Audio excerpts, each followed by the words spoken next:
جنگل میں سیلاب آیا۔ ہر مشکل گھڑی میں ایک دوسرے کا ساتھ دینا چاہیے۔ سومی شہزادی، مجھے یقین تھا کہ آپ ہماری مدد کے لیے ضرور آئیں گی، گلہری بولی۔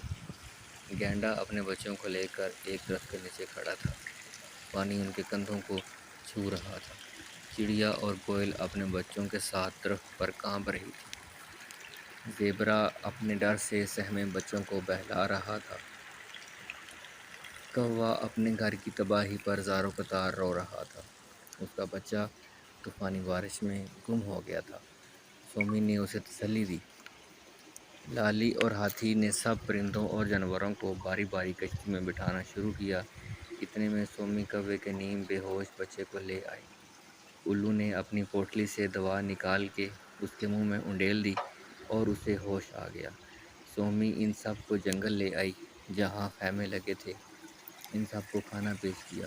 کھانے کے بعد وہ اپنے بچوں کے ساتھ آرام دہ بستر پر لیٹ گئے۔ ہم نے بہت مشکل سے اپنے گھر بنائے تھے، اب دوبارہ سے ہمیں محنت کرنی ہوگی، چڑیا یہ کہہ کر رونے لگی۔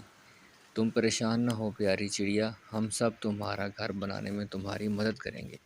سومی کی بات سن کر سب نے اسے تسلی دی کہ وہ پریشان نہ ہو۔ اس آزمائش کی گھڑی میں وہ سب ایک دوسرے کا ساتھ دیں گے، اور نہ صرف ایک دوسرے کی مالی مدد کریں گے بلکہ جنگل کو دوبارہ سے آباد کرنے میں اپنا بھرپور کردار ادا کریں گے۔ سومی جنگل کی بحالی کے بعد ہم آئندہ ہونے والی بارشوں اور سیلاب سے بچاؤ کے لیے اہم اقدامات اٹھائیں گے تاکہ ہمیں آنے والے سالوں میں ایسی تباہی کا سامنا نہ کرنا پڑے، انکل ہاتھی نے کہا۔